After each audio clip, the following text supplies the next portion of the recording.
right, hello CONDG.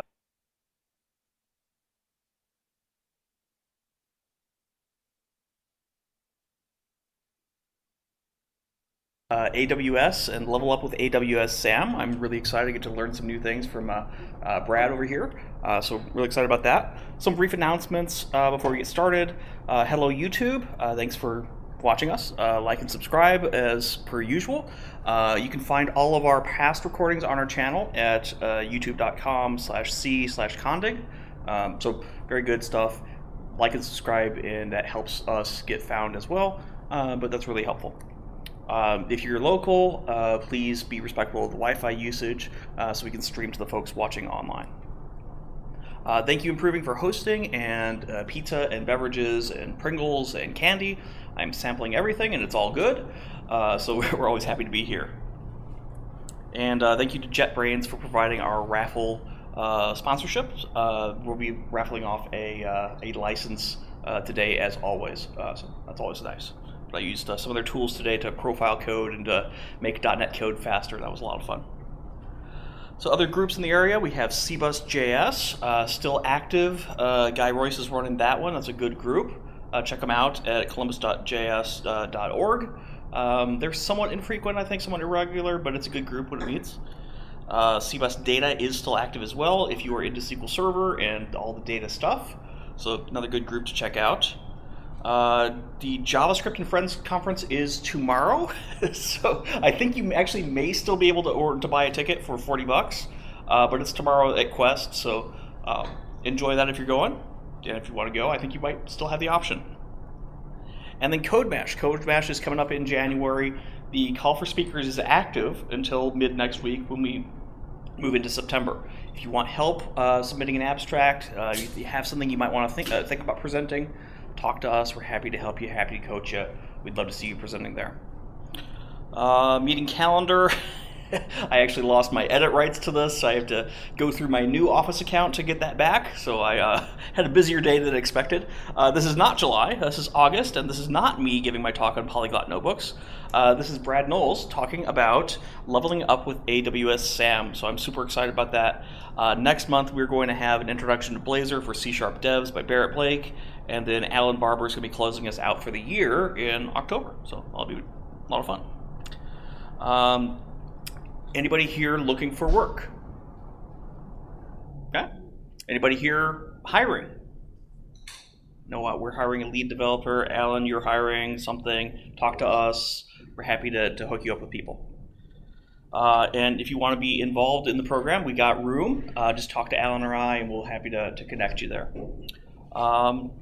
But without further ado, Brad, the floor is yours, and we'll get the lights off and get you situated. Let us know if you need anything. Will do.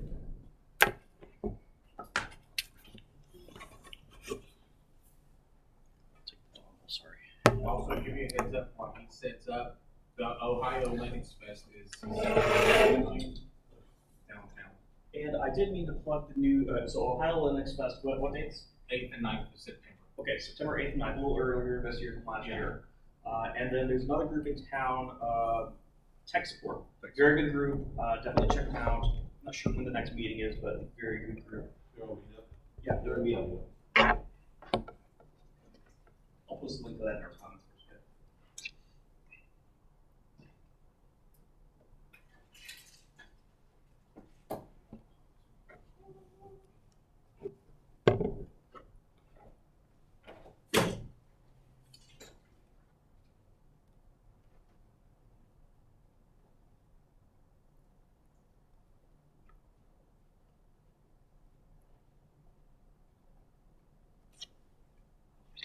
All right.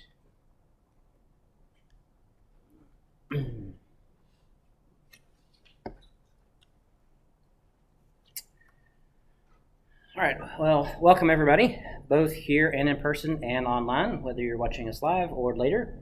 Glad to have you with us today.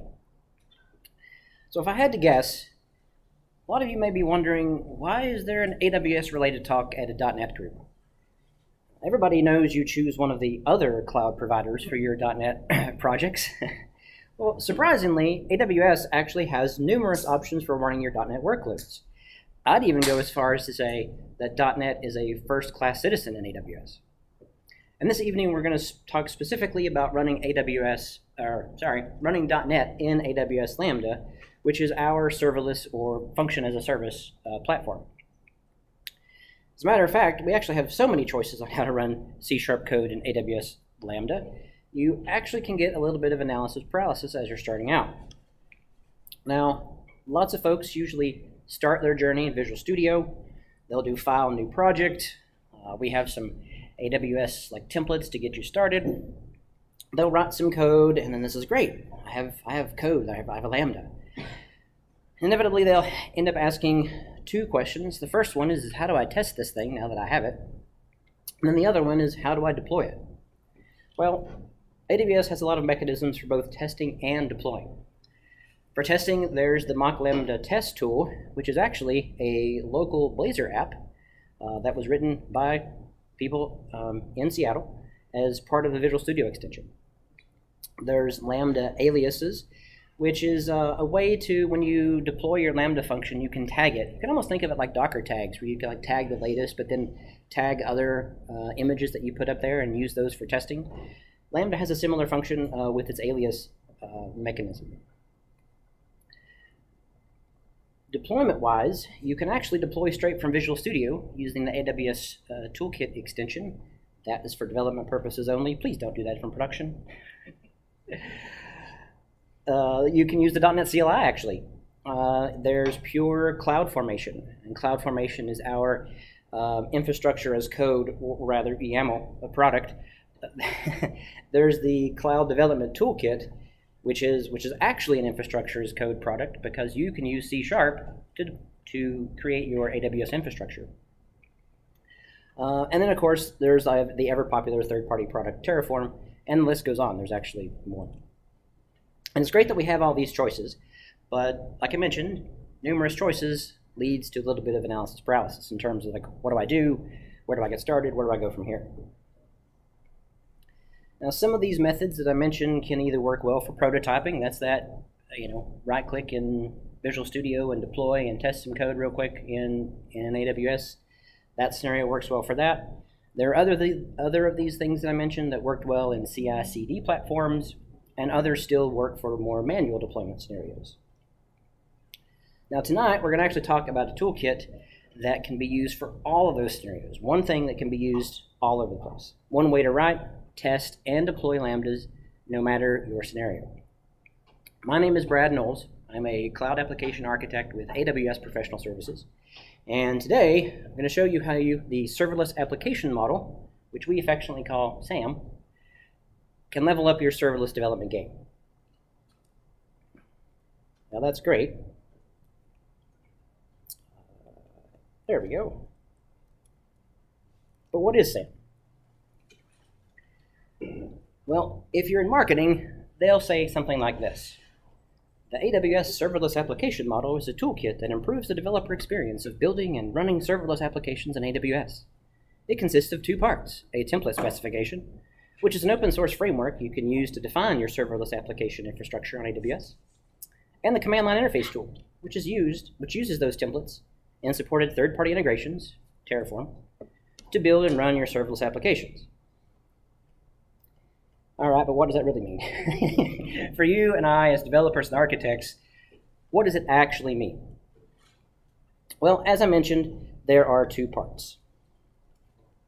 There's the template specification. It's characterized by 4 different attributes. It is open source. All of this is on GitHub. There'll be, at the end of the presentation, it's a QR code where I've got resources and links. That'll be included in there. You can see how the magic is happening up on GitHub. It is built on CloudFormation. Like I mentioned, CloudFormation is our infrastructure as code product. It has deep ties to everything in AWS, and SAM builds on top of that. Which means that you can get all the benefits that come along with other parts of your organization that may be using CloudFormation. One neat thing about CloudFormation in AWS is that when you create an infrastructure, you can basically create parameters or variables that other pieces of infrastructure can read out of your, we call them stacks, can read out of your stack and use it in other places. Like, let's say you deploy an API gateway, which is our HTTP, interface, and you want to be able to pull that in some configuration value somewhere. You can do that. If you deploy a SAM template, you can also do that. It's the same thing. Now, while it's built on top of CloudFormation, it also extends and abstracts CloudFormation to a degree. And as we'll go through here shortly, the SAM template is a more simplified version of CloudFormation. It allows you to write less but more specific YAML in defining your resources and outputs and so on. So when you define your specification, they can get rather large as you're defining like all the ins and outs of all the different pieces of, and I need an API gateway of this, I need a route that does this, I need a Lambda function that's got these, 16 parameters or so and tags and so forth. SAM is actually simplifies that to a degree and builds in some best practices, especially around permissioning and identity and access management. And then we call SAM transformational, not because it's going to revolutionize your whole world necessarily, but it is going to take that simplified CloudFormation and kind of run it through a transformation process, spit out a more full-fledged template that then gets shipped up to the cloud and then processed from there. So the next piece, we talked about the template. The next piece is the CLI. Everybody has a CLI nowadays. SAM's no different. There are some pieces, though, that you need to get running before SAM can do its work. Git is the first one. Now, it's 2023. This should be a no-brainer by now. Everybody has Git installed. Yeah. Well, let's hope so. Moving along. Docker. It's also 2023. If you're not using Docker, definitely highly suggest you start using that. It can revolutionize some of the ways that you do development. Docker is kind of the secret sauce behind the testing strategy in SAM, and we'll show that a little bit later. There's the AWS CLI as well. Like I said, everybody has a CLI. We're no different. AWS CLI is our more generic interface. I believe all the major cloud providers have some sort of CLI interface to them, and we're no different. Ours was probably first. For Windows folks like me, there is a little caveat here in that when you're initializing SAM for the first time, you get to pick from a list of templates that we have available, which I will also show. Some of those paths and those templates can get a little long, so Windows folks are encouraged to enable this real weird registry setting. That's in the documentation, and it's in the resources at the end of my talk as well. So the CLI itself. We're going to focus today on what you need to go from zero code to deployed. And first, we run a command called sam init. Basically, it's going to list out your project templates. You're going to be able to pick one to create your files for you, getting everything set up. SAM build is very similar, or you can think of it as a replacement to .NET build. Anytime there's a change to your code, you'll need to run SAM build to see those changes.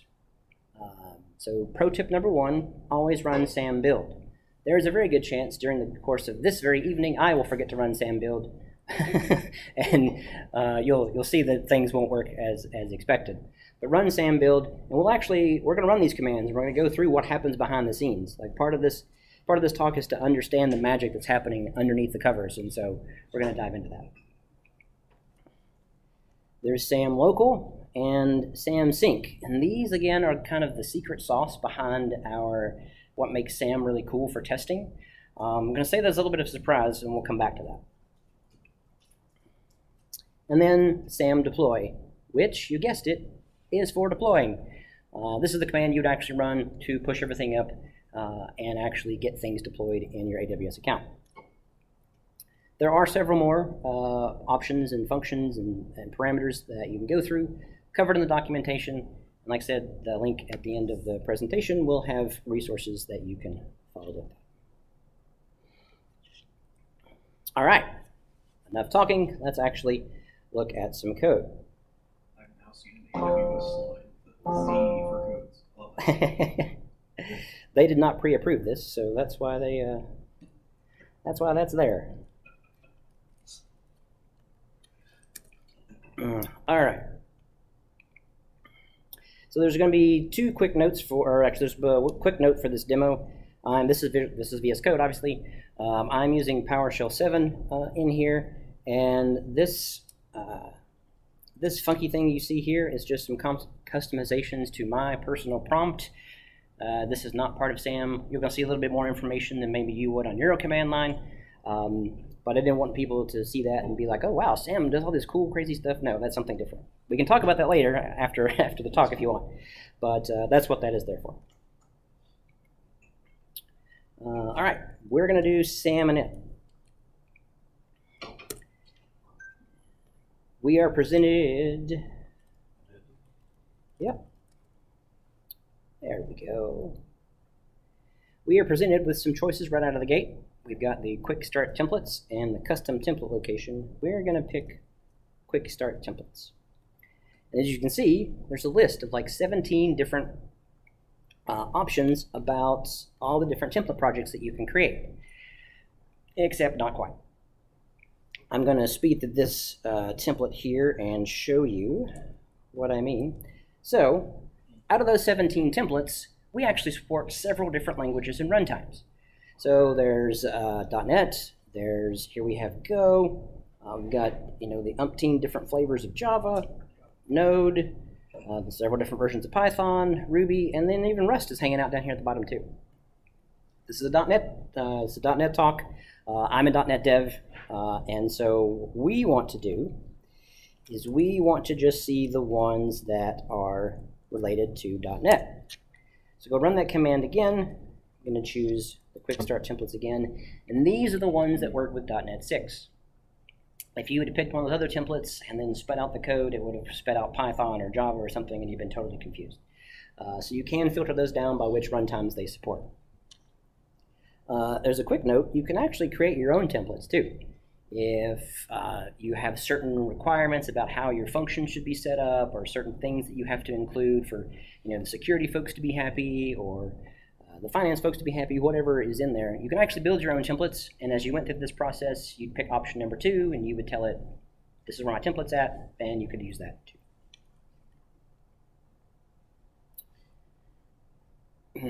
All right, so now that we have that, we're going to pick Hello World example, and we're going to walk through that example. We're already, SAM init is a wizard of sorts, and so it's going to ask you a few questions. The first one is, would you like to enable X-ray tracing? What is X-ray tracing? X-ray is our distributed tracing service that we have, and it's actually a really cool feature that I enable on all my Lambdas. You can, once you enable that, you can actually, maybe your Lambda makes several different calls to something else, or maybe it's talking to the service. We have a dashboard you can go where you can see all the different calls that it's making, trace like in the traditional like waterfall diagram, the different trace segments, all that kind of stuff. So I find it invaluable. I always enable that with my Lambdas. The second option is CloudWatch Application Insights. That's kind of a bit different. It's CloudWatch is our logging and monitoring platform that we have. It's got crazy things that it can do and track and trace for you. Out of the gate, you get some things by default. This is basically to turn on like super mode and track a whole bunch of other stuff. There can be a little bit of additional cost, especially whatever you configure in here, and that's probably why the default for this is no. We're not going to be using any of that today, so we're gonna say no. As you can see here at the bottom, there is a URL for that. You should investigate it for your company. If that's something your company needs, then by all means you want to do it. We're going to go with a super original name, Hello World. And a couple things happened here all at once. This is what happened. We generated an application, it's .NET 6, using a 64-bit architecture. The output directory is the current directory, and over here in Visual Studio, VS Code, sorry, you should see the little Hello World directory that opened up. We'll talk about that in a minute. We try to be very helpful. and we say, here's some commands that you can run next. So those are the commands that you might want to run after you run SAM init. But what I want to do is I actually want to look at what happened. So over here on the left, I'll zoom in to the left here. We have our events directory. We have a source and test directory, very common kind of .NET parlance of how you create a lot of default templates now are kind of defaulting to this strategy. Obviously, here's some real true C# code. I'll show you this in a minute when we zoom back out. We have our CS proj in here, so I promise it's all .NET from all the way down. We even generate some tests for you, so you can run some unit tests. Gives you an idea of how you can construct your own unit test by using this example here. It's using basic XUnit stuff. We generated git ignore for you.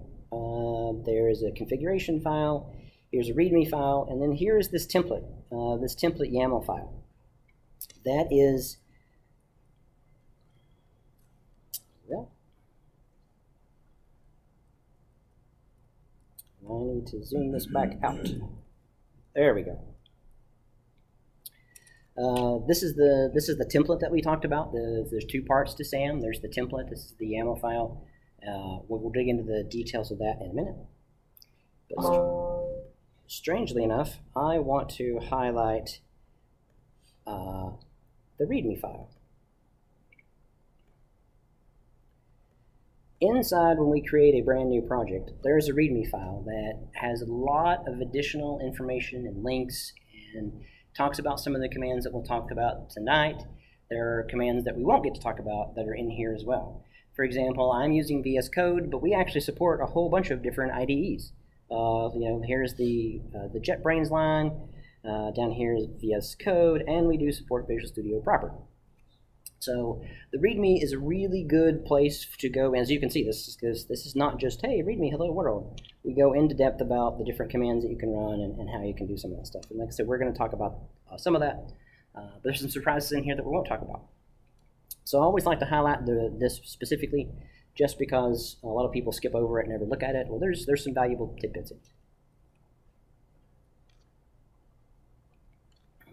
All right, so that's the read. So this is the template YAML file.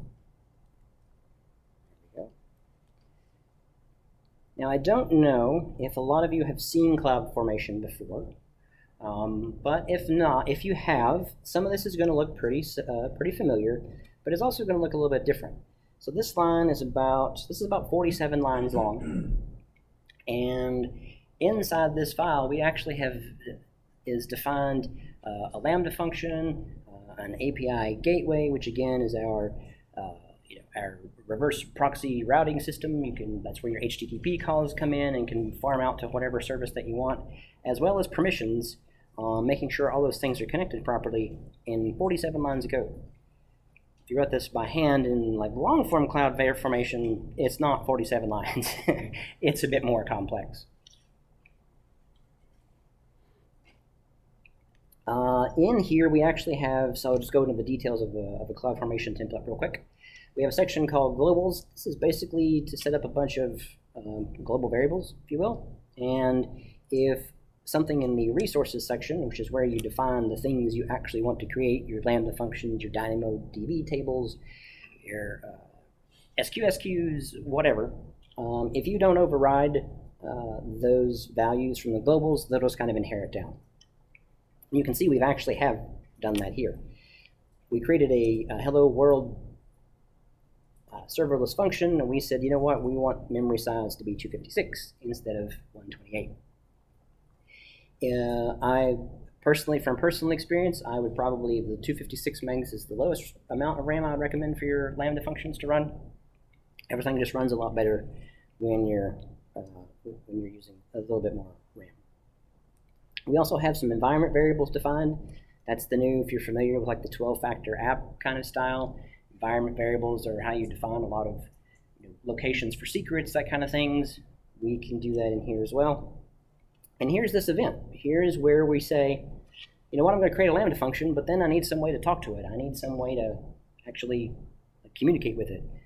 And here what we're saying is that we want our function to respond to an HTTP GET from an API gateway.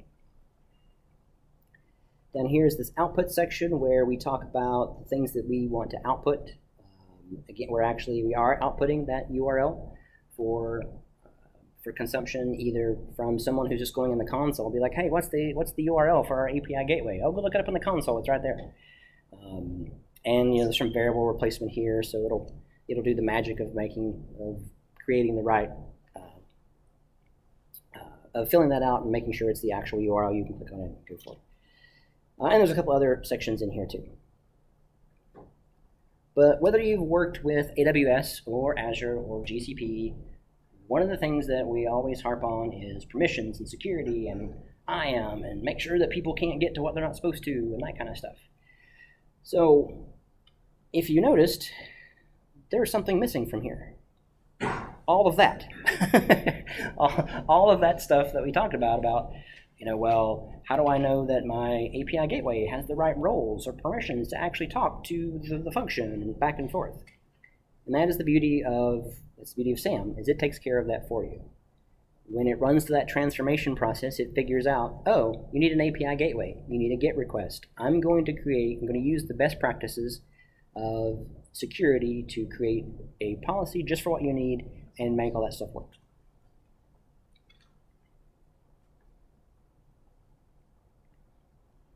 So now let me make sure that I didn't mess up my template in here on my zooming earlier.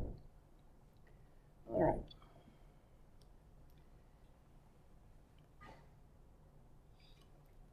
Let's clear out the screen. Now we're going to navigate to our directory first. Pro tip number 2, always make sure you're in the right directory before you run CLI commands. I almost didn't. So we're going to run sam build. As you remember, sam build is that replacement for .NET build. It's going to do some things on top of .NET build. You can actually see here. Yes, you can. Does it also work with hotkeys like Net5 or something? Hotkeys like Net5? I'm not sure. Visual Studio Code F5 with .NET. There are ways that you can configure, like when you in VS Code, like there's I think it's like a tasks file or whatever, and you can go and you can kind of set some of that up. Visual Studio proper, I would have to double check. I'm not sure if it does that by default or not, but I think you can also configure that too, to have different commands run, things like that. You can put a command in there for anything. So while it may not be F5, I actually haven't run this in Visual Studio a lot, but I know for sure you can create a task inside of here and it'll pop up. This is like a presentation copy of VS Code, so I don't have a bunch of extensions and things like that in here to mess things up or start yelling about things. But good question, yeah. So that built, and you can see right here, we actually sneak out and we call .NET Publish. So it's a wrapper around the .NET build tool chain. So it calls publish, which in turn goes all the way up the chain, calls restore, build, all that stuff in one command. And you can even see that this is the same output you get when you run .NET Build, or you press F5 in Visual Studio. If you actually look at the output window at the bottom, you'll see a bunch of this stuff going on here too. Now I had my window closed, but what that did is that created this AWS SAM directory here over on the left. And we're going to go through that just real quick. It's really just kind of a place for cache files. We do copy that template from your code project to this special directory.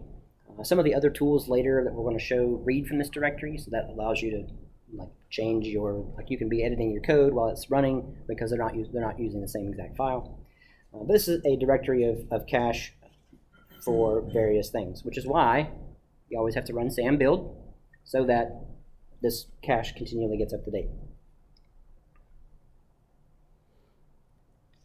Down here at the bottom, and I kind of skipped through, again, we have basically choose your own adventure. Where do you want to go next? We have, there's a command called sam validate. This template here is YAML. YAML can be finicky about spacing and about how you do anything inside of it. So we have a tool to run SAM validate. If you're in here changing the YAML, which we'll do, then you can run that and make sure that everything's fine. It'll do some linting for you, and I think there's some other checks that go on behind the scenes there.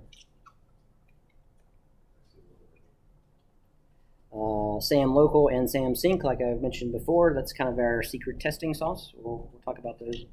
And SAM deploy guided is when you get to the point where you're deploying your application, you run this, it's kind of a wizard again, walks you through some things, saves some information in a config file so that later when you run it again, you won't have to answer all the same questions.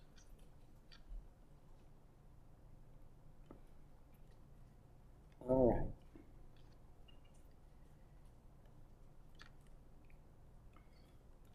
So let's take a pause and kind of walk through what we've done so far. We've had our template review, which means we have gone through, we reviewed that template specification. We went through it, see how it was laid out. We went through the SAM init wizard, which allowed us to pick our project, see what was available to us, get our file system set up with their simple, hello world Lambda. We ran SAM build, which again allows us to actually get compilable binary or runnable binaries out of the system so that we can do things with them. And that leaves SAM local, SAM sync, and SAM deploy. SAM local and SAM sync are probably my favorite parts of this whole process, and I've teased them long enough, so we're actually going to talk about them. SAM local has 4 different commands that you can run. We're only going to talk about 2 tonight. Local invoke and start API. The really cool part about SAM local is that when you run SAM local, either invoke or start API, using the power of Docker, it's going to spin up a miniature Lambda runtime locally using Docker so that you can test your code without deploying it to the cloud. Now again, I'll caveat red star, exclamation point. This is only used for testing. Please don't do this in production. But it is the really neat part of SAM that allows you to have more confidence when you test your code in your testing strategy that things are going to work the way that they're supposed to. There are the 2 flavors. There's local and invoke. So local is more like one and done. I want to execute this function. I want to get a result. Now I want to see the result, and then that's it. You have to pass it an AWS formatted Json event, which we'll show. So it runs that Docker container, spins it up, runs its thing, gives you the output, and you're done. Start API is probably my favorite part of of SAM local. And that's because it spins up a mini API gateway. And so this more closely mimics your workflow of how you'd use it in production. In production, you have customers, you have application A talking to some URL, which is actually, running a Lambda function behind the scenes. You can get that functionality right on your own machine. You don't have to use, fancy formatted JSON files. You can use regular HTTP semantics, which means you can use things like Postman or curl, Insomnia. Insert your favorite HTTP testing tool here. You just point it at a URL, you call it, and magic happens. Well, I don't know if you know about the open source project called Tailscale. Do you? I am familiar with Tailscale, yes. Will it work with it? I don't see why it wouldn't, but Tailscale, as I recall, kind of has people, basically allows you to publish your machine out somewhere else, so somewhere outside your network to get it in. So that might be a security issue at whatever company you're at. Also, actually, there's a new extension for VS Code Tailscale made. Mm-hmm. So you can actually you can have remote to VS Code only. Oh, okay. I don't know of anyone who's currently using that, but I don't see why you couldn't. It just publishes a local host URL. So if you can make Tailscale kind of forward to that local host, I don't see why you wouldn't. Yeah, but you're correct about letting other people use outside your network, but they have to be approved by you before they have access to it. Oh, okay, that's good. So what happens is that while you get that set, what you do is that you install Tailscale on your machine, then you gotta go to a URL, and then you actually have to log in with your credentials, and they have to approve it. Okay, that's good to know. So, we talked about that events directory earlier, and this is what's in here. So when you create SAM init for the first time, you get this JSON. This particular project creates a big old JSON file, which is basically the JSON serialized version of this C# class. So this is your function handler. This is what, when you execute your Lambda, this is basically your version of main. This is what happens. This is the first thing that happens, is this function handler. And inside it, you can see there's two parameters. There's an API gateway proxy request and a Lambda context. And so that event JSON is the JSON representation of that. There's some magic behind the scenes that when you execute your Lambda, it knows how to serialize and deserialize that JSON back and forth.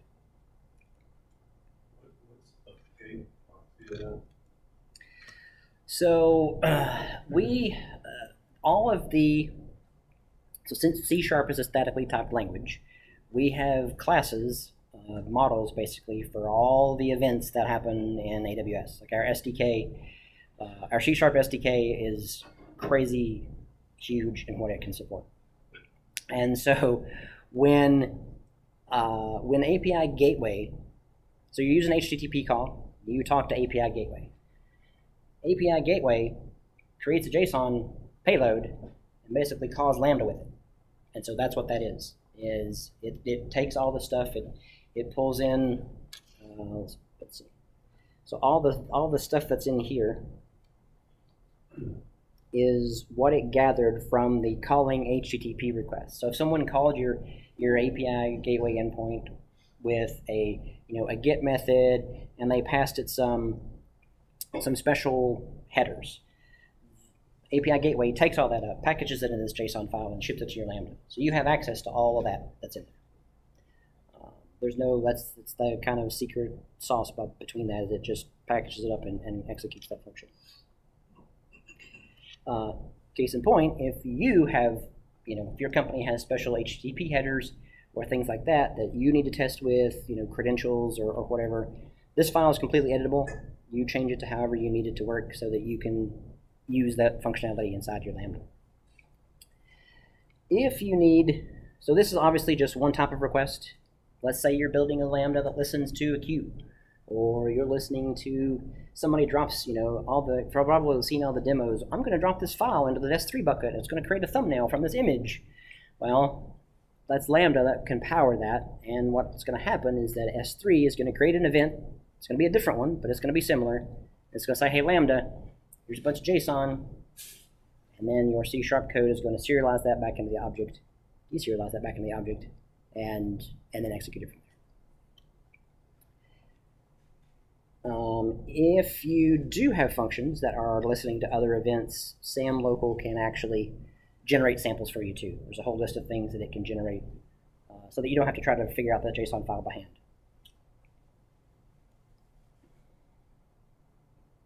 All right. So I'm going to run SAM build again real quick.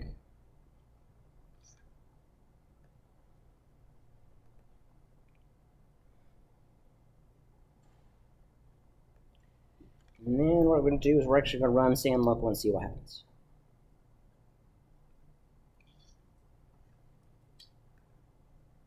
All right, so SAM local, we say -- event, we pass it the path for that JSON file, and then this little thing here at the end, JQ-C, that's not part of SAM. That's just a tool that I'm using to make the output look a little prettier. So you won't be using that, but again, I didn't want to confuse people and be like, well, he ran this JQ-C thing, where's that? I don't see that, it's crashing in my system. That's something I'm just making a little easier for demonstration purposes today.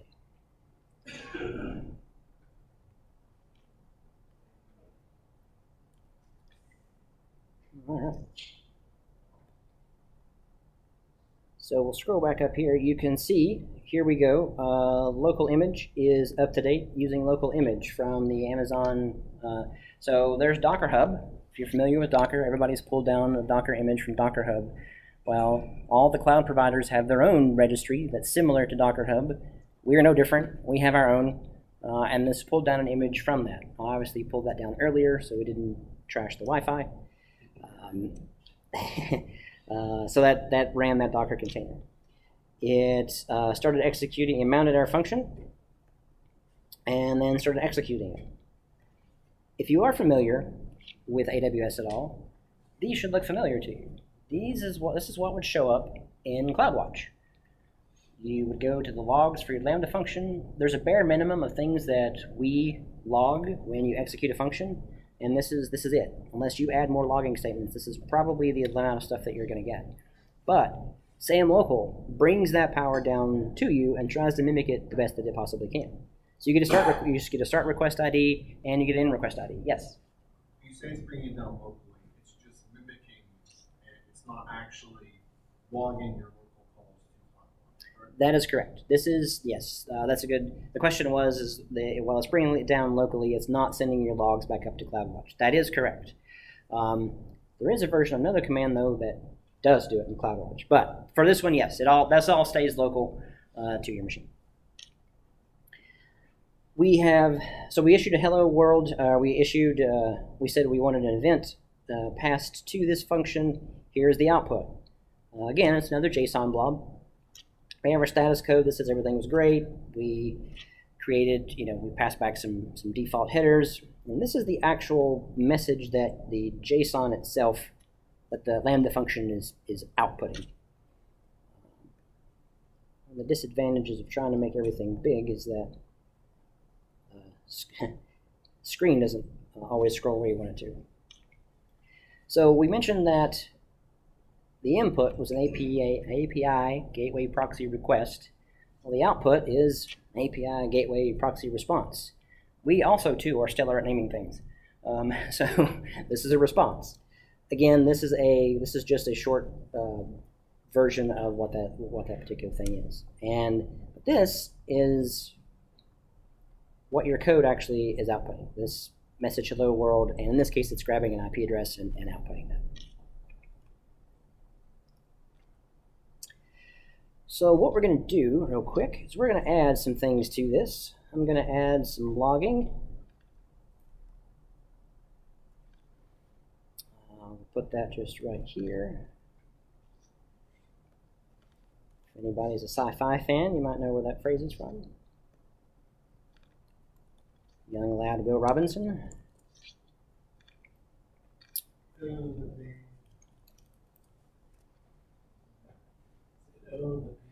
Oh, yes. I actually have a newer version of that series on Netflix now. It's been out for a while. So we're running SAM build again, because, again, Project number 1, always run SAM build. Then I'm going to run that same local command again. We should see a little bit different output.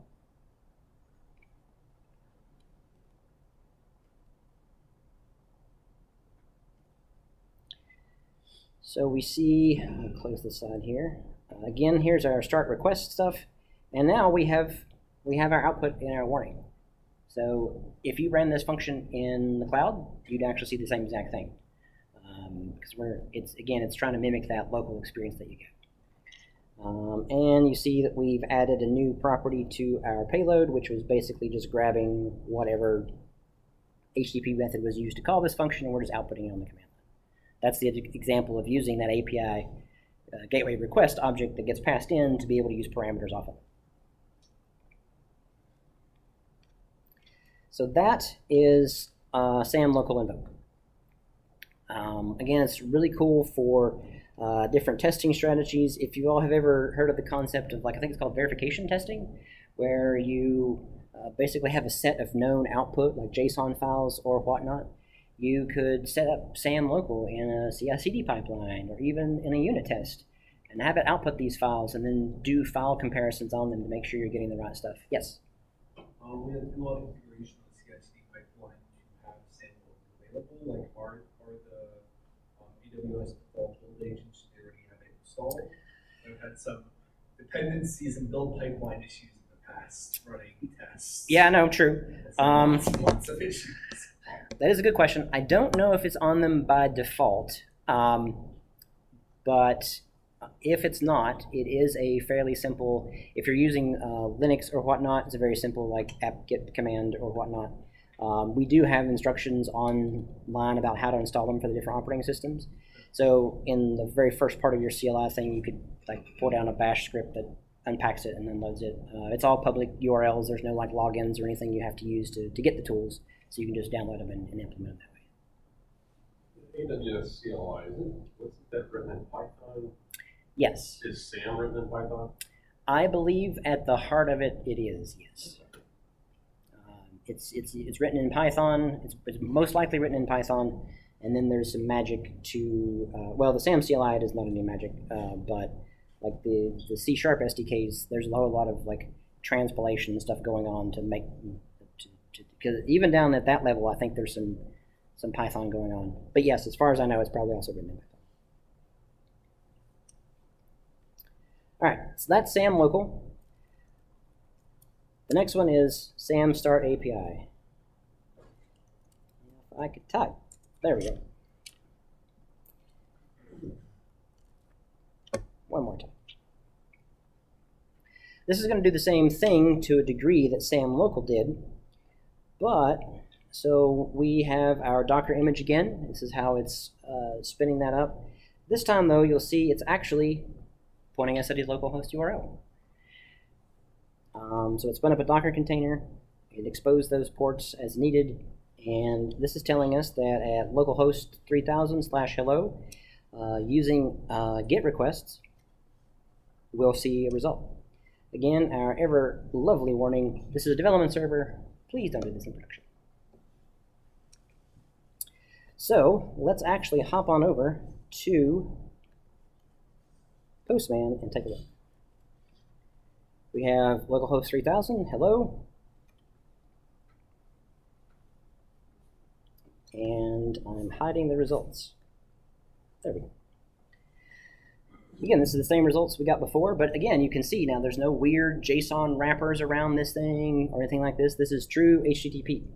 Because what's happening is we're sending that request through the local start API.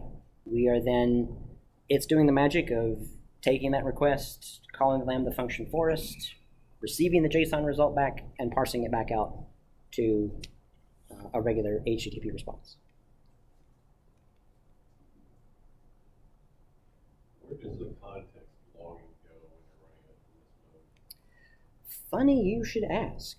It's almost like you've seen this before, but you haven't, because I just did it 2 days ago for the first time. And it worked. And it worked. So when you're running local start API, you also get that logging back here in your console. Again, it's not sending it to the cloud like someone asked before. This is obviously the same message that we just did a minute ago. And it's back here in your console. And you even get here at the bottom, you get a notification. This is more like, you know, an Apache log, an IIS log, or whatever that says, hey, I called the URL and I was at /hello, and hey, it worked. You know, result 200. So let's do something where we're gonna get an error. So if you recall, I mentioned that the URL is listening for GET requests, and that's the only thing it's listening for, because the way that API Gateway is designed, specifically when you set up a REST API version of it, you have to define what each you want those REST endpoints to do. We didn't. We just said GET, so the other ones don't even exist, which is good for a couple reasons. One, lowers your security, footprint that you have to handle. So if you don't want, if this is a read-only API, you can literally implement GET, and then there's no loophole that hackers or whatever can exploit to try to get that, because you're just going to get, it's not even going anywhere. This message is a little bit misleading because it's not missing an authentication token per se, it's just not there. So that is a little interesting. But you can see now down here at the bottom, we have our error message. Hey, somebody tried to call this, and you don't have an endpoint for it, and we log that as an error. So let's go fix that. we're going to go into this. This is the template again.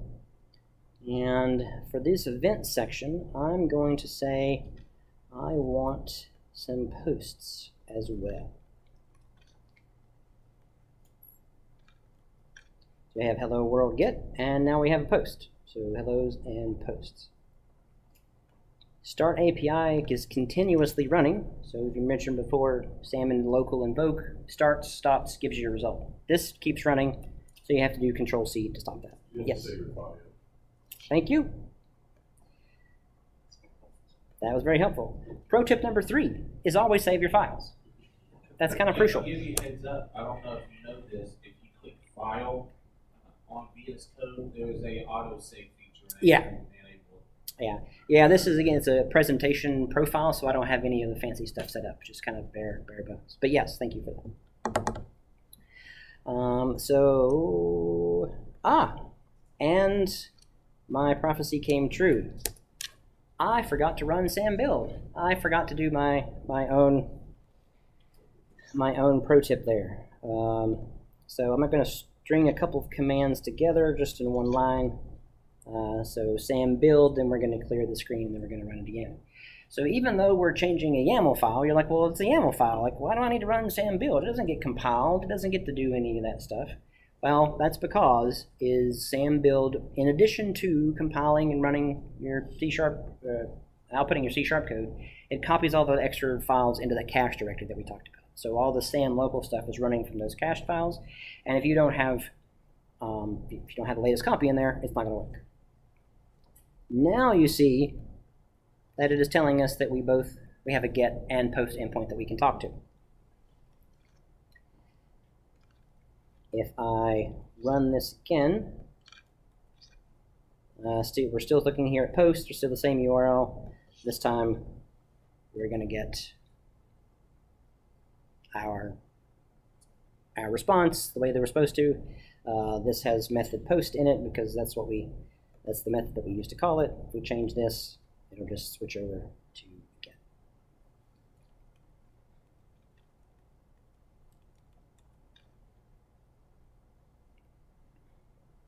So that is kind of the magic behind SAM local, both invoke and start API.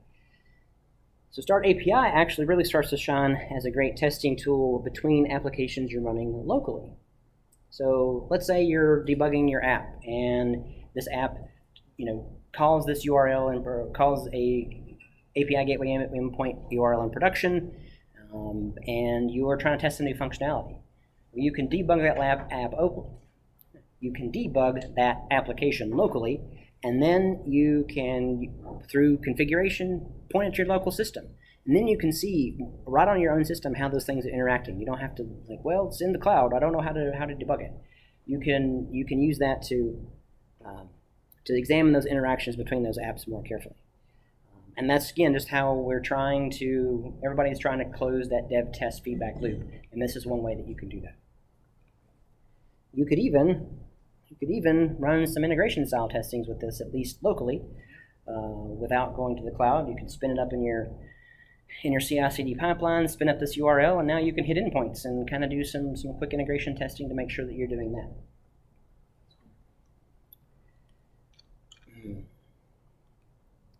So,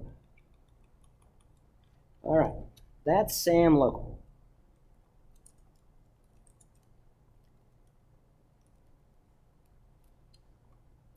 So now we're going to switch to running SAM sync.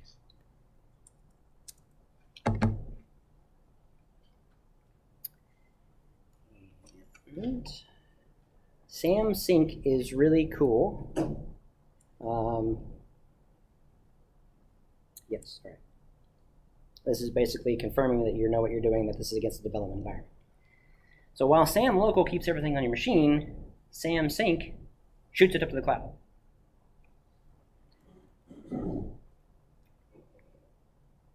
You can use this for more true integration style testing, because now we're going to get a public endpoint that we can call. Now there's obviously ways to, we're going through a bare bones template here. There's ways that you can configure that for security and authentication and things. But like you could spin this up, and then if you have a separate testing suite that actually needs public URLs to call or URLs that's not in some Docker container, this is what you would do. Now you have to use this. Thank you. I do that every single time.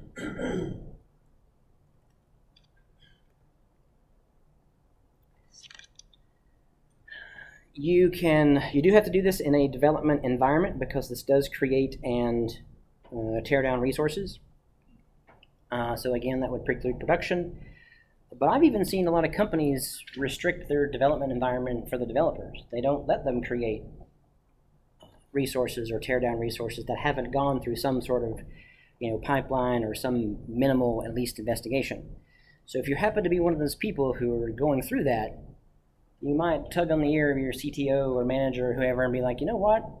We need a little bit more access in our developer account so that we can actually, again, talk about closing that dev test feedback loop. But we need these to be able to do our jobs. And you can show them tools like this and say, hey, we can't use this tool because we can't create these resources.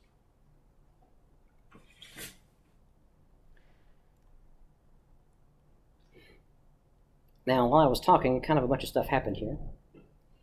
The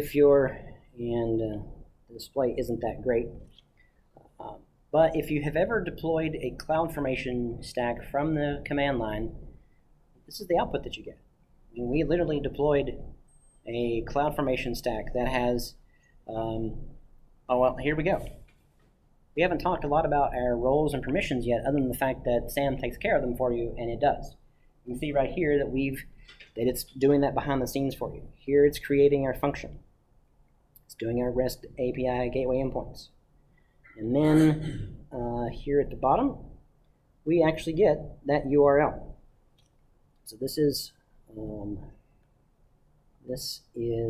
from my AWS account.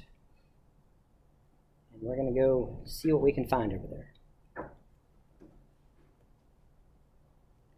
Pop that in here.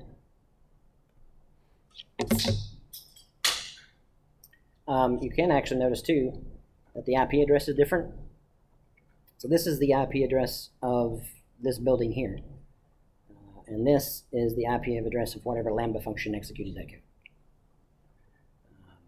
This is running up in the cloud.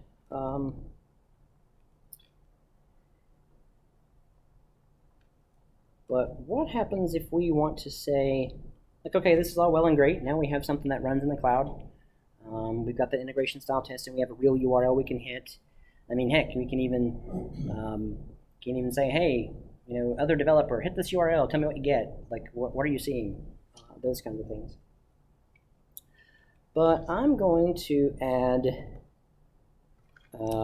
another line here to this payload. Let's see. You know what? We're missing something from this payload. We're gonna change that.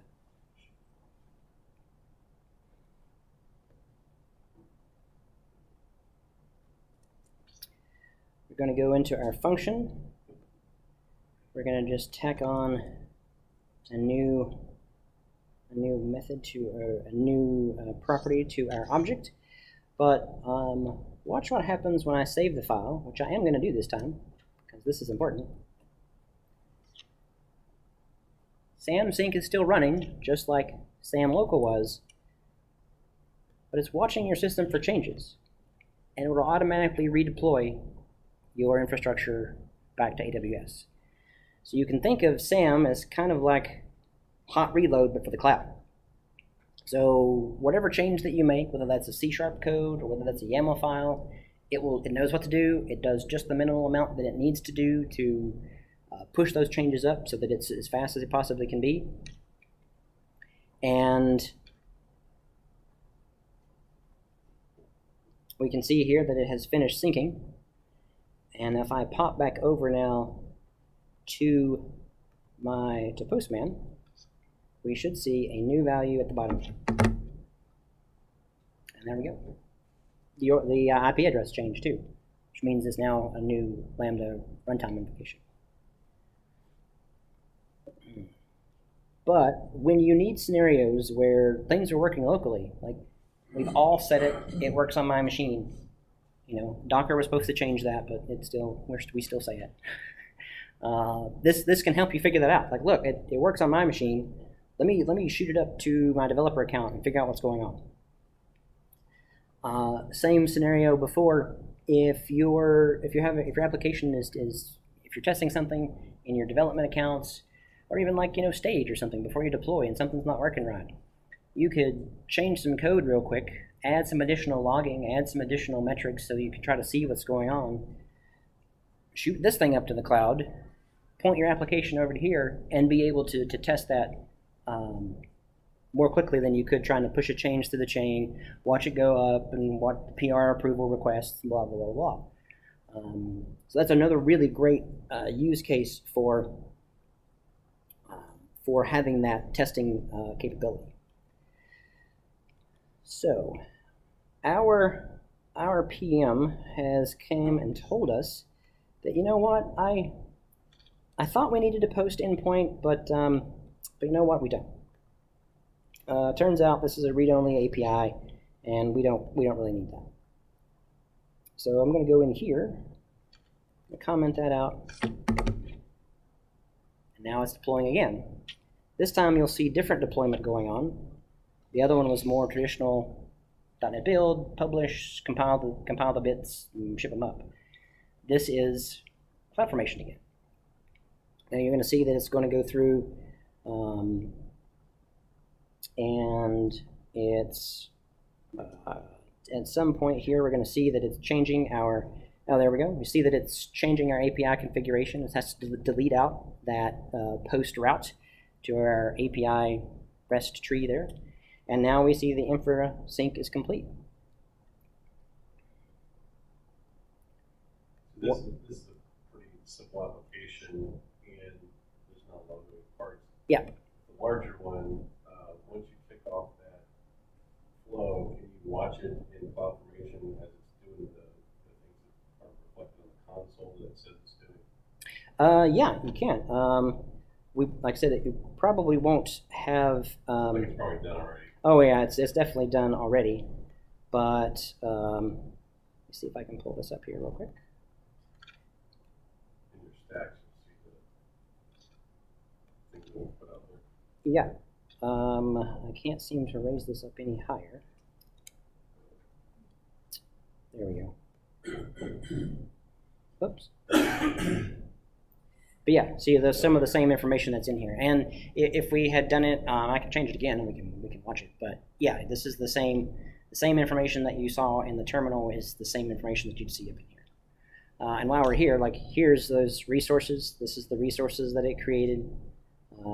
The outputs, that's where you go to find, you know, that URL. Be like, hey, where did that URL go? Oh, we'll just go to the stack and look for it. It's right here.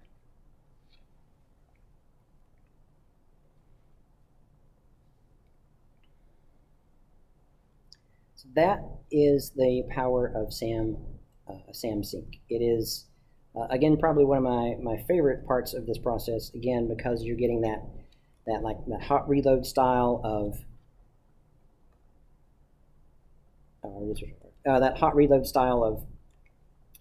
instant feedback, instant pushing up to the cloud, and it's a really great tool for all your different testing scenarios, especially ones that need a more accessible endpoint than just running locally on somebody's machine. So in the abstract of today's talk, in the in the description, if you recall, I actually promised you a file new project, web API, back with DynamoDB, kind of that larger scenario that we're talking about. And for that, we're going to wrap up today by using SAM deploy.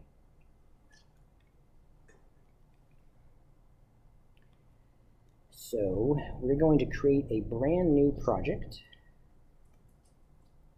Close some of this out.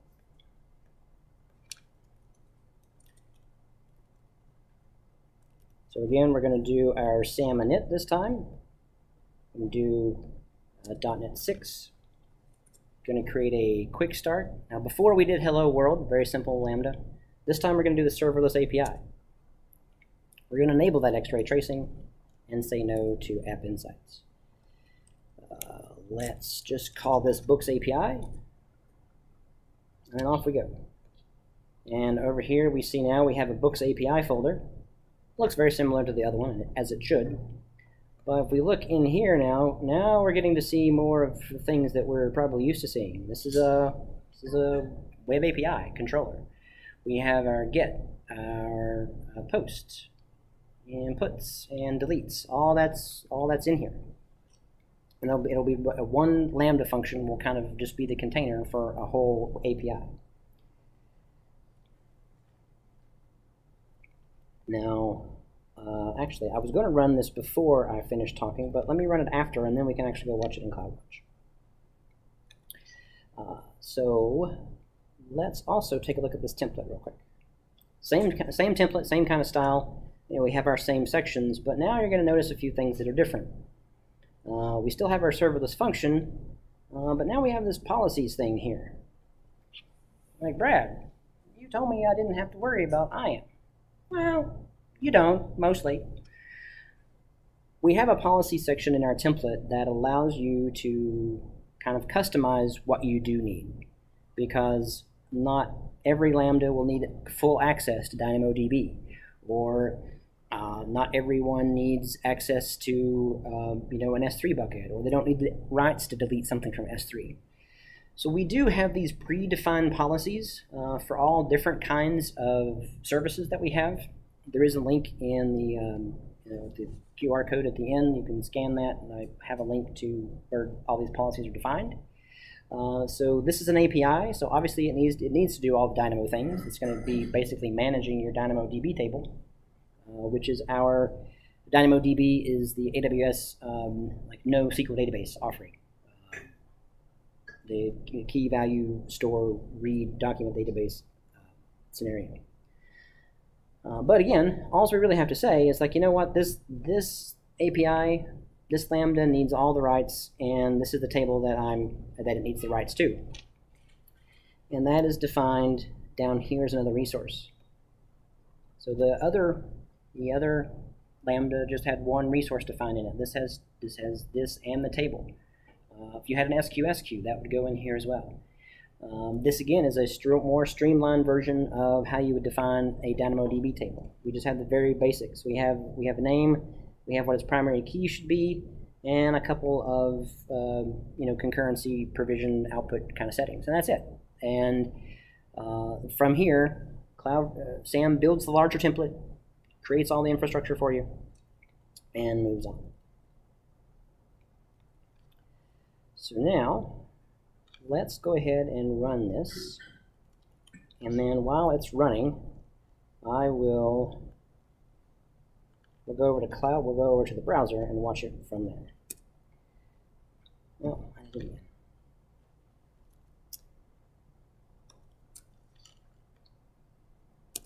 What was it? Are we on pro tip? Was pro tip number 3? Always be in the right directory? We're on 4. Well, this is the same one. I'm just repeating. Yeah. There'll be a quiz later. You didn't know that, did you? All right. So that's building. So while that's building, Guided will ask questions. Guided will ask questions. So we'll get to that point. We'll let it build. We'll answer the questions. Then we'll flip over and take a look. I'll actually pull this up here. Let me see if I can get this. Here we go.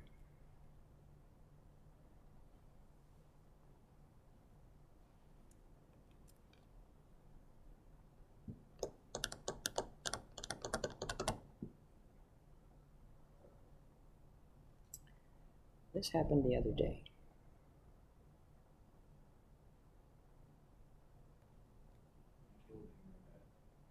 Apparently.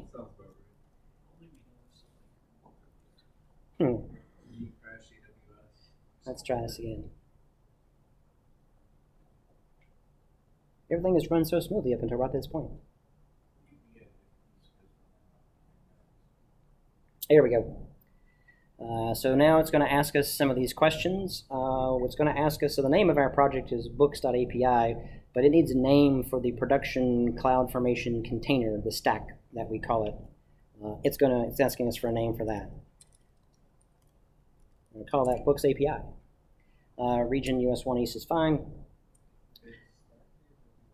Confirm changes before you deploy. Do you want to actually be asked about what's going to happen before it does all the magic? And it defaults to yes here, and we do like to do that.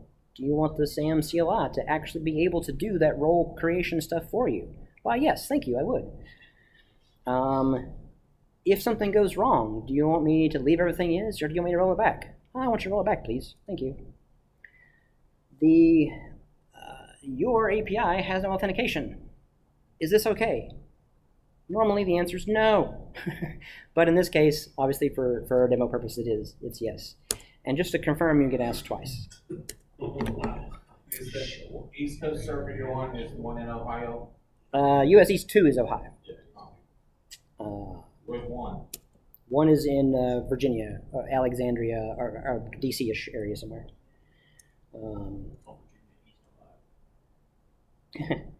All right, so now this is, yep, this should be going. So we will switch over to our browser. Did you already confirm it? And there we go. Now we see our Books API is in progress. We can watch these events roll through. I'm gonna, can you all still see that? What would happen if you're writing the code in SAM and the toolkit, when it re-downloads it, and say there's a new version that pops up while you're writing in the old one? You know, when it builds it, it shows it downloading the latest one. What happens if the latest one changes in the middle of downloading the latest like template, or like the container? When you're building it. The container, or like the actual like C# files? I'm confused. When you're building it in VS Code, it says downloading the latest version. Yes. What happens if that version changes in the middle of you writing it in the original? I'm not sure how often they update that. I believe it's actually, if I'm not mistaken, it's probably tied to the SAM CLI version. So I don't believe the container image updates until you literally update the CLI. So it shouldn't, I mean, if for some reason you deleted your container image, it should pull down the same one. But I don't have any more information other than that. So that's something I'll have to check out. Does the review in progress mean there's a prompt waiting? Yes, there is. Thank you. Apparently it wasn't done. It asked me yet again, are you sure you want to deploy this? It did output a bunch of things and said, hey, this is what I'm going to do, which I asked it to do, and then I ignored it. There we go. There we go. So yeah, this is the same. We can flip back over if we want to see what's going on over here. Yeah, these are the same. So this refreshes every 5 seconds.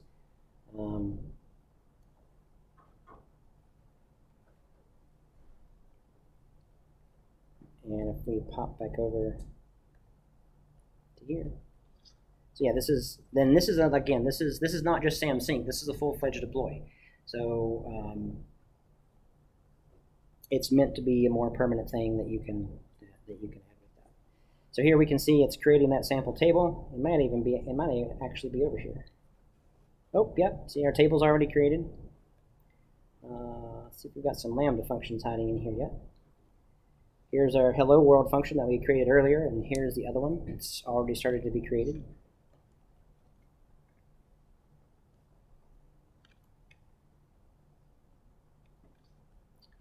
And it says everything is up and ready. So it provides us this handy URL here. Again, as part of that output stack. I'm going to go pop this over into our Postman tool again.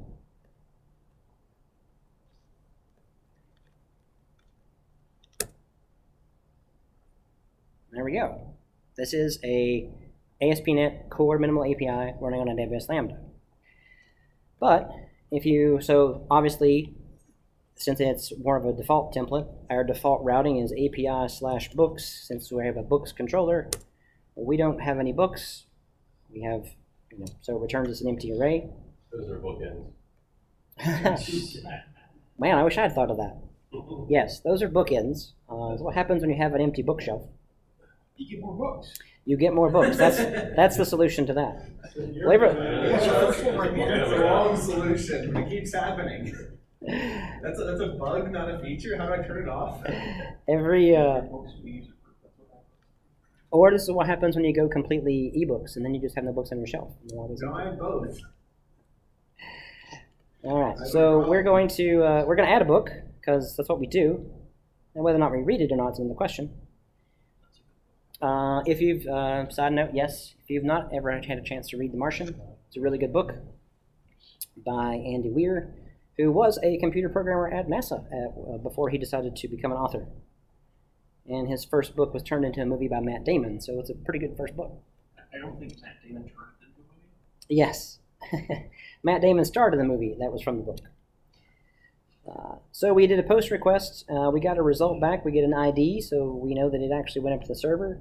We don't have a cover page for this book, but as part of the API, it kind of created that property for us and returned that result. So now, if I go, I'm going to duplicate this so that we get a clean slate. I'm going to go to Get. Now we have no more empty bookshelves. We have no more bookends. We actually have book. And since I have a little more time than I did previously, let's actually take a look at this real quick. Here's our table. Here's our Dynamo table. Here is our book.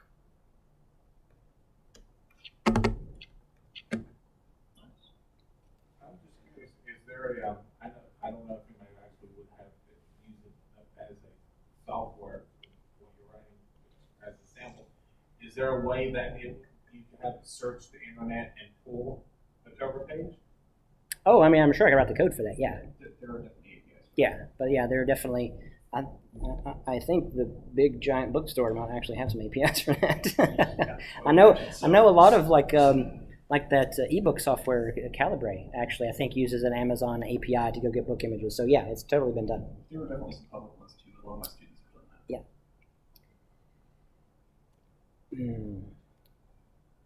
That would be easier than getting in trouble. Well, from what you're using it for, there's definitely ways you can get in trouble with any API. Oh, yeah. So there you go. We took a Lambda. We have a Lambda that's fronted by API Gateway, talking to DynamoDB, and just a few CLI commands. And you've seen throughout this presentation, obviously, that SAM is largely CLI driven, which means you can use it practically anywhere. You can use them locally, but as we've talked about, you can also use them in CI/CD pipelines. Once you have the SAM tool installed, you just script it out. Bash, PowerShell, CMD scripts, whatever your favorite thing is. People who use like Ruby for their automation, as long as it can execute a function, execute a program, you can run SAM CLI. And that's the great part about it, is that SAM works everywhere. And there's a lot more to SAM than we've covered today, but I hope that you walk away with some new insights on how you can level up your serverless development with AWS SAM. There's 2 QR codes here. Everybody get out your phones and take a picture of this one real quick. This one lets this is a quick feedback session form. This lets my boss know that you think I did a half-decent job, and lets me keep doing this kind of stuff. This other one here is for the My GitHub link that has both of these projects that we talked about, and again, another README with a bunch of links inside of that. And that is all that I have for you today. Happy to answer any other questions that you might have, or what else? Yes? So you mentioned CI/CD pipelines, and you also mentioned things like verification testing. With the SAM CLI, would you see it typically like doing a get pull and then like SAM build and maybe a SAM local to call some of the stuff you've got, output something to compare it with, and then depending on what happens with that, do a SAM deploy at the end? Is that how that might go? Well, I mean, if you're doing for testing, I don't know that I'd go as far as the SAM deploy part. Okay. But like, let's say that you have a CI/CD pipeline and you wanted to do. Let's talk about verification testing. So, So you'd probably have a folder somewhere that already had some expected results. whether that be like the JSON payloads that you expect SAM to, or you expect that your stuff was going to return. So during the CI/CD process, you would do like a SLAM local. You could do SAM local. That might even be the easiest, and you give it, so you can think of it like your assert, your assert, act, and I can't think of the arrange, act, and assert. Thank you. You can think of it like that. You have your predetermined events that you want to send to a SAM local execution. You have your results also saved, and then when it returns the results from that call to SAM local invoke, you have some sort of file diff compare tool that does that. There's actually some testing frameworks that have that built in. I think the one I'm thinking of is called Verify.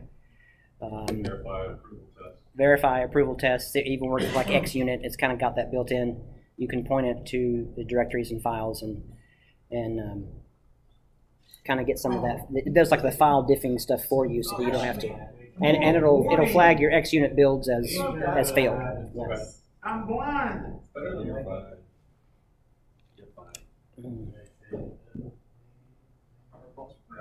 All right. Thank y'all very much. Any other questions for Brad? Yeah, what's AWS? Yeah, he had his hand up, so I'll go with him. So this might be a bit of a gimme or not, but kind of, I've been building on Azure Functions recently, and they have some similar ways to run it locally. What would you kind of say are the big differentiators? Or is it just you're in the AWS ecosystem? I know that Azure had some sort of way of running their functions locally, and I am remiss in the fact that I've not investigated it thoroughly enough to answer that. You can run them locally. I have a feeling that theirs is probably a little bit more advanced than ours. I don't know what else you can do with it, but this is probably to the extent that you're going to see, at least with ours for right now. If you know, go ahead. The AWS guy just praised Microsoft. The Microsoft guy is about to praise AWS. I got a coworker who's now working with Azure Functions for the first time. He's used to AWS Lambda. Okay. And what his observations are is that AWS, it's a lot more, the functions are a lot more isolated from each other. They are. If one of them crashes, it doesn't affect the other. That's not as true on Azure. That is true. Okay? So that's one difference. Yeah. That's talking like actually in the cloud. But yes, between the two, Azure Functions and AWS, we do tend to have, the way ours is structured is they're more isolated and not sharing a bunch of things. So if one of them is crashing or dying, it's not going to affect other functions that you have running, and it's not going to affect other functions that other companies have running either. Are you still able to use, like, right now I'm building one that's doing email forwarding, and I have a function for sending emails that I want to share across a couple different API calls to simplify my life? Can you still share code across different Lambda functions even though they're isolated? You can. You can do that in a couple different ways. You could have, you could have your Lambda functions, and I've even done this a couple times myself, is if they're similar enough, you have them in the same project. And then when you deploy one, you have a common project in the middle. And when you deploy code, you obviously get the shared benefits of both of those. You could throw your common code in a NuGet package and consume both of those from either ones. But you're probably specifically talking about whether or not you have a function, and it can literally like share the code from something else that's running. And I was just doing it. I actually want to do right now with a shared project. With just there's a shared folder and then there's my API call. Yeah, you can totally do that with with AWS as well. We do have something called Lambda Layers, which is does allow you to kind of share that stuff between projects. I haven't personally used it to share like actual C# compilable binaries. We've used it a lot to share certificates. From like if you're talking to a bunch of things that are on premises and they use self-signed certs. A lot of companies use self-signed certs. Well, as soon as your Lambda function goes and tries to hit, some API call back in the server farm under somebody's desk, it's going to be like, well, I don't have the cert for this. And so we've used AWS layers to basically put all those certs in one spot. And then all the Lambda functions can be like, hey, here's the cert file I need to, I'll spin up, I'll go grab the cert file, I'll stick it in my cert store, and then I'll go. And then when your certs change, you update one spot and you don't have to redeploy anything.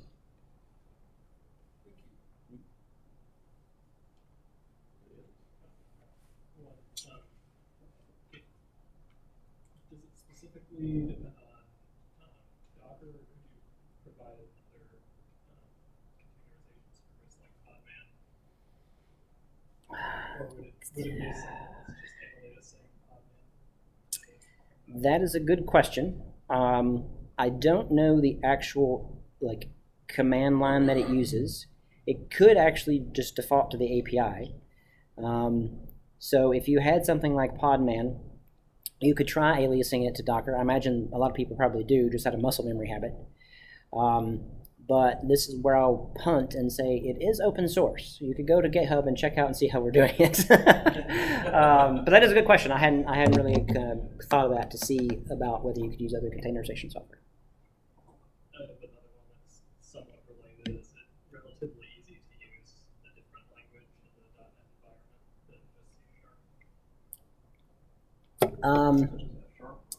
So F#.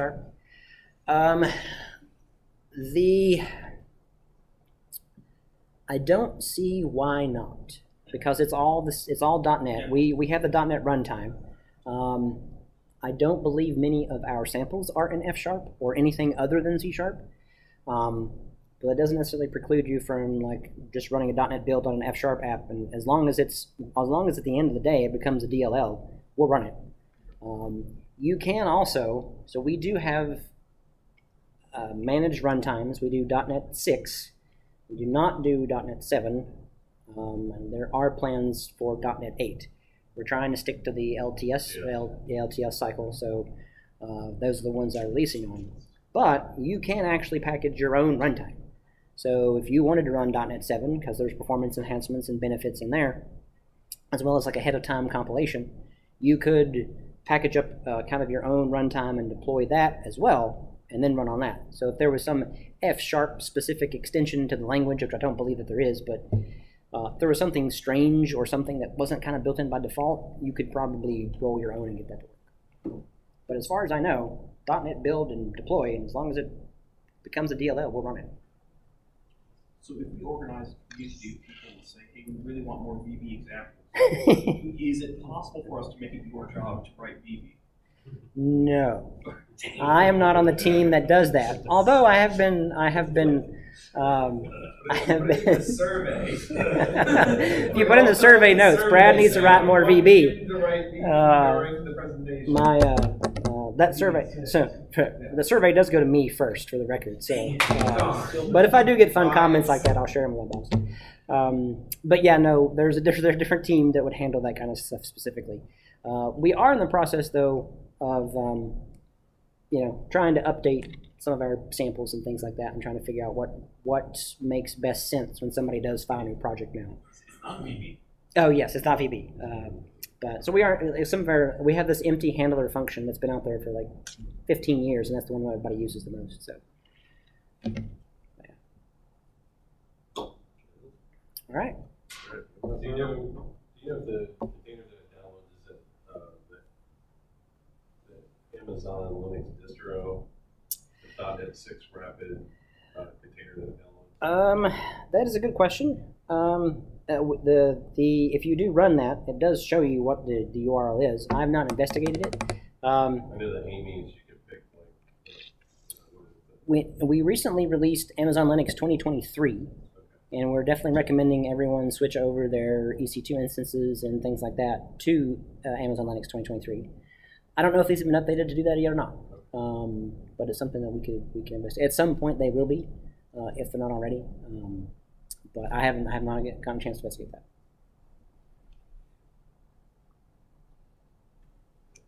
Who wants a JetBrains license? All right. All right, one more round of applause. Go to round one.